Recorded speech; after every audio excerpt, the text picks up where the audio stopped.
She had not come for this. That much is clear to her even as she stands inside the tower room, hands folded at her waist, trying to remember the exact wording of the request she had meant to deliver. The words hover just beyond reach, scattered by the quiet, by the firelight, by the presence of the man standing only a few steps away. The Duke is not looking at her when she enters. He stands at the narrow window, one hand braced against the stone, the other holding a folded letter he has already read twice. Outside, night has settled over the keep in layers, fog clinging low to the courtyard, torches burning steady along the walls. The tower room is warm, insulated from the chill, the fire burning low but constant. "You sent for me," she says. "Yes." The answer comes without hesitation, but he does not turn yet.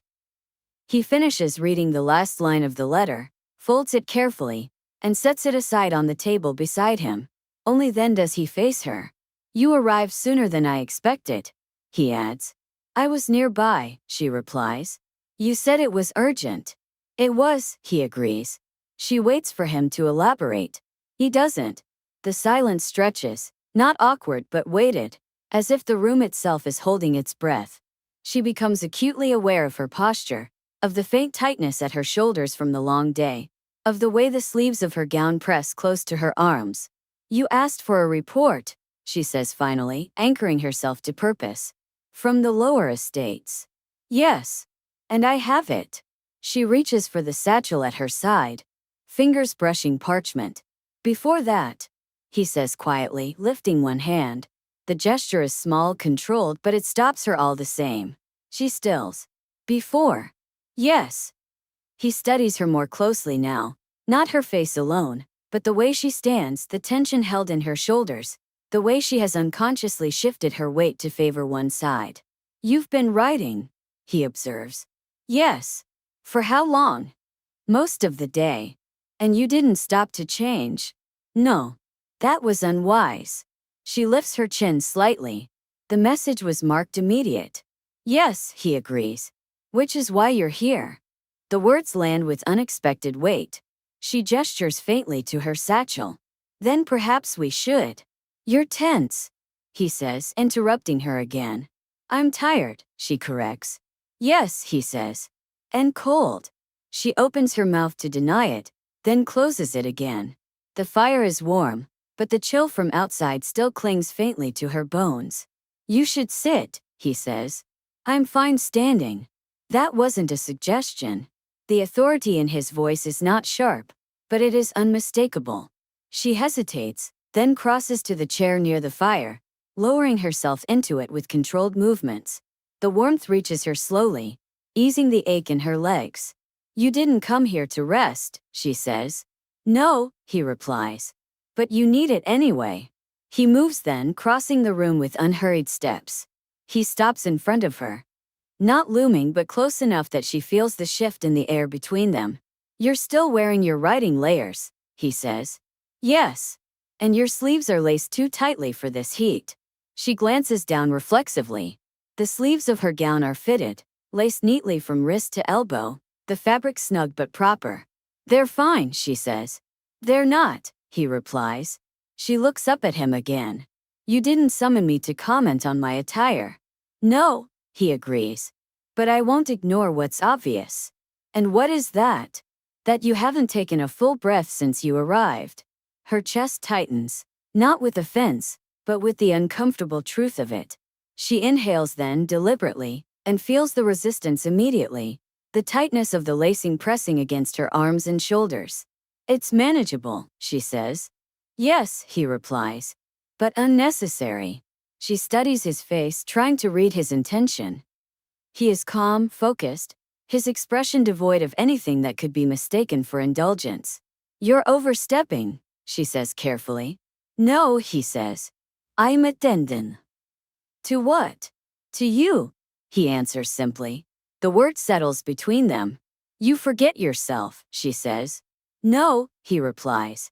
"I'm being precise." He gestures toward her sleeves. "You can loosen them." "I can manage." "I know," he says. "But you won't." That stills her. "And you're very certain of that," she says. "Yes." She exhales slowly. You make it sound like a failing. It's not, he replies. It's a habit. She shifts in the chair, suddenly aware of how close he is, of the way the firelight catches in his eyes. This isn't why I came, she says again, quieter now. No, he agrees. But it's why I asked you to stay. She looks at him sharply. You asked me to stay? Yes.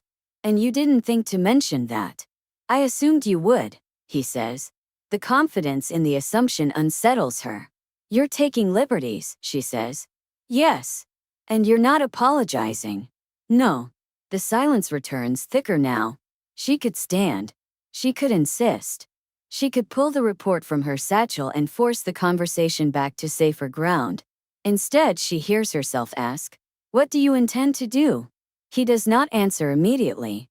Instead, he lowers himself slightly, bringing himself closer to her level. His gaze steady, unflinching. I intend, he says slowly, to make sure you can breathe. Her pulse quickens. That's unnecessary, she says.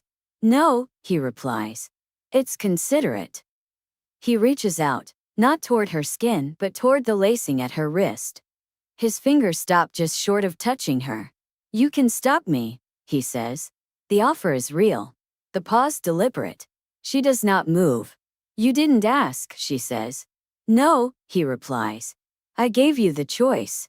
The distinction is not lost on her. She swallows. This is inappropriate. Yes, he agrees.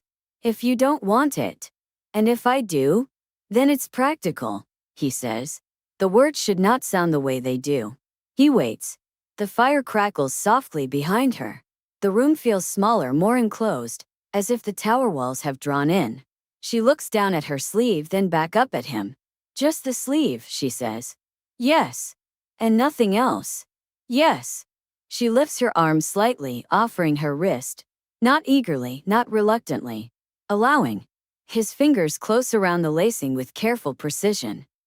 He does not touch her skin yet, focusing only on the cord, easing it free with unhurried movements. The release is subtle but immediate. She inhales without meaning to, a deeper breath than she's taken since arriving. He notices. You see, he murmurs. Yes, she replies, voice quieter now. He continues, loosening the lacing gradually, inch by inch. His knuckles brush her skin once, briefly, accidentally. She does not pull away. The second breath comes easier. Enough, she says, though she does not sound certain. He stops immediately.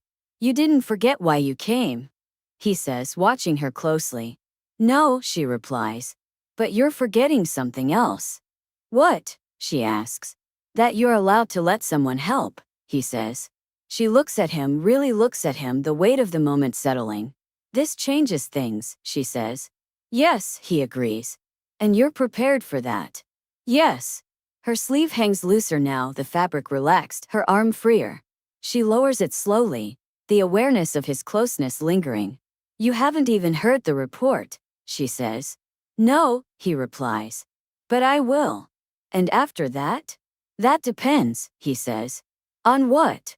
On whether you ask me to continue, he replies quietly. The meaning is unmistakable. She sits there, sleeve loosened, breath steady at last. The reason she came fading into the background as something else takes shape in its place. And she realizes, with a sudden, unsettling clarity, she let the Duke unlace her sleeves. And she has already forgotten why she came. The room does not return to normal once the sleeve is loosened. She notices it first in the quiet that follows. The way the fire seems louder. The way the air presses closer against her skin. Her arm feels lighter now, freer. And the contrast makes her newly aware of everything else that remains tight, held, contained. The Duke straightens slowly, withdrawing his hand completely. He does not linger. He does not look as though he expects gratitude. He simply steps back half a pace. There, he says. Better. Yes, she replies. Her voice sounds steadier than she feels. She reaches for her satchel again, fingers finding the clasp by habit.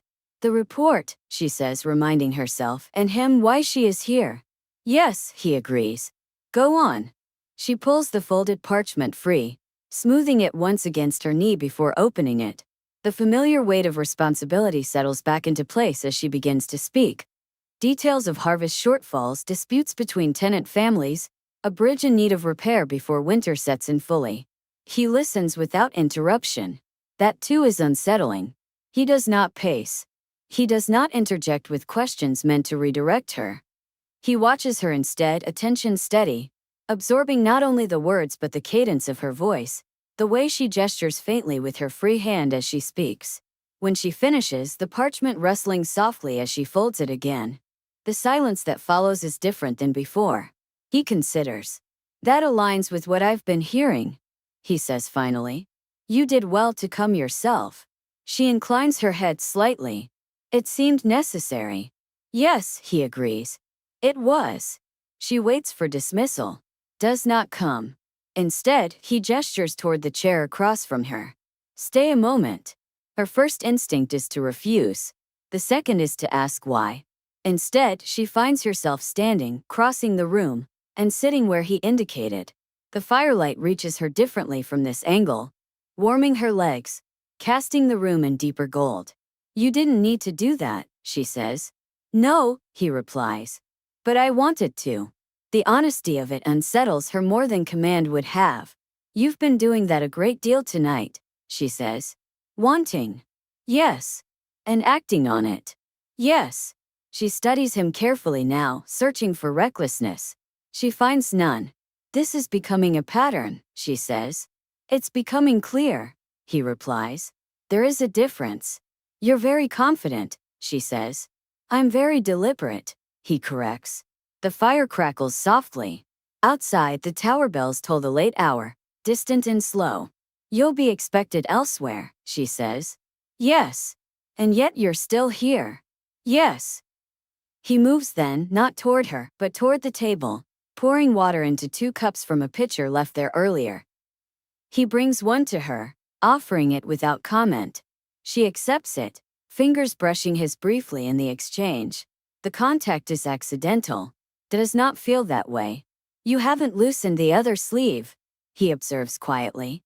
She glances down at her arm, the contrast obvious now, one side relaxed, the other still bound tight.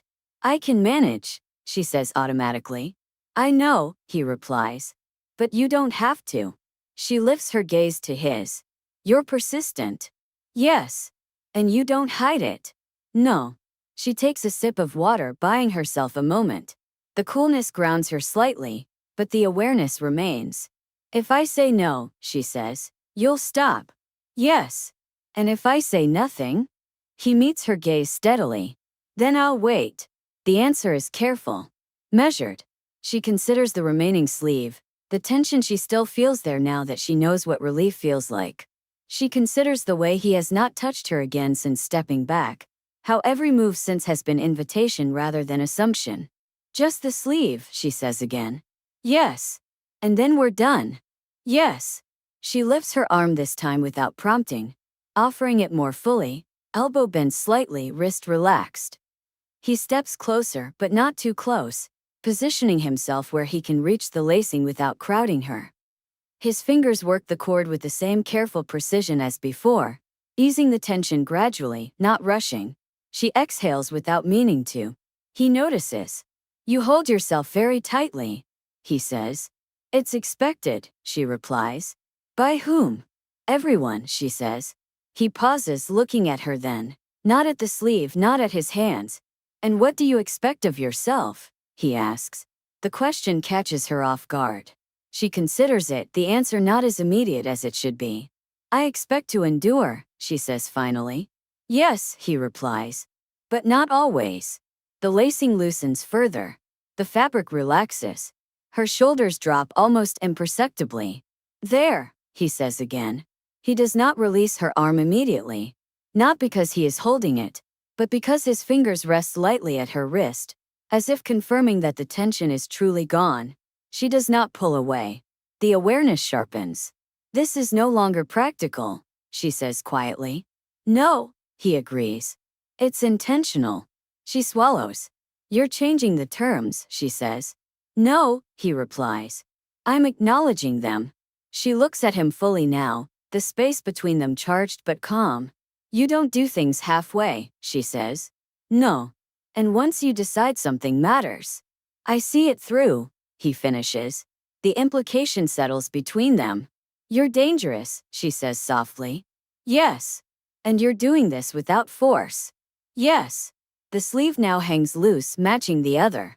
She lowers her arms slowly, the sensation unfamiliar and grounding all at once. You didn't have to help me, she says. No. And yet you did. Yes. She sets the cup aside, rising slowly from the chair. He does not step back. He does not step closer. They stand within arm's reach, the firelight casting their shadows together on the stone wall. This will complicate things, she says. Yes. And you don't mind. I mind very much, he replies. I just don't avoid what's worth minding. The words land heavier than any declaration could. She draws a steady breath, feeling the looseness of her sleeves, the steadiness returning to her body. I should go, she says. Yes. You won't stop me. No. She turns toward the door, taking one step. Then another. She stops.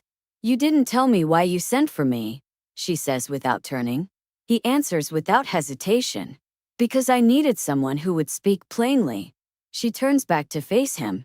And now, he says, I need someone who will stay when things become complicated.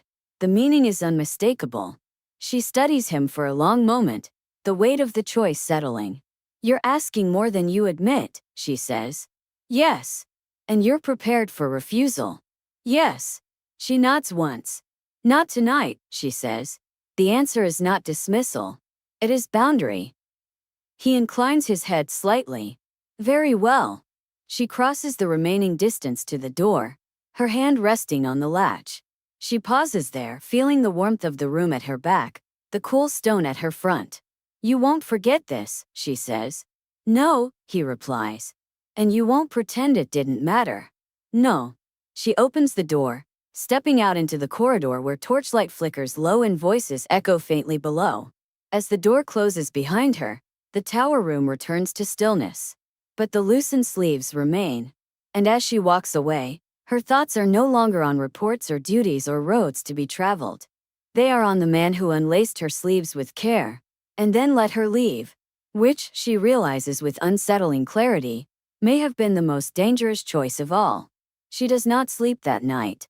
The corridor outside the tower is quiet, torches guttering low as she walks, but her thoughts are anything but.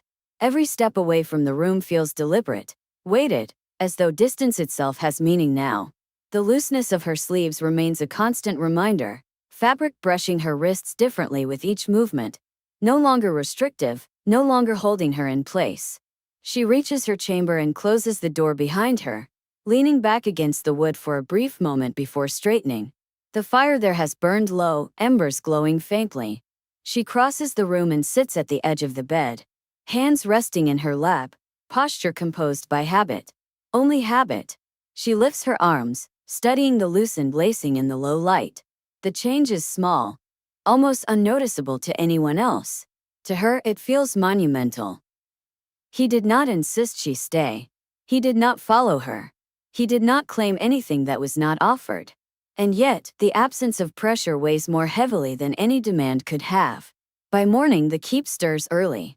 Word spreads quickly when the Duke summons the council at dawn, earlier than planned, earlier than protocol would usually allow. She hears it from a servant in the corridor, spoken in a hushed voice meant not to carry. She dresses carefully, deliberately choosing a gown that mirrors the looseness she now prefers. Nothing improper, nothing overt, but nothing constricting either. When she laces her sleeves this time, she leaves them looser by design. The choice is hers. The council chamber is already warm when she arrives. The Duke stands at the head of the table, hands braced against the polished wood, speaking quietly with two advisors. He looks up when she enters. Their eyes meet. Nothing passes between them that anyone else could see. But something settles. Good morning, he says, inclining his head slightly. Good morning, she replies. She takes her place at the table without hesitation. The meeting begins immediately. Discussion of trade routes, security at the eastern border, winter provisions. She contributes when appropriate, her voice steady, her insight sharp. He listens. Not indulgently, not distantly. attentively. When the meeting adjourns, the chamber empties quickly. Advisors depart in pairs, murmuring softly. She gathers her notes, preparing to leave as well. Stay, he says.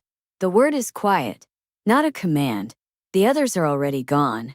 She remains standing. Yes. The door closes behind the last counselor, the sound echoing briefly in the high-ceilinged room. You spoke well, he says. You already knew I would. Yes, he agrees. That's why I asked you to attend. She nods once. And why you sent for me last night? Yes. She meets his gaze steadily.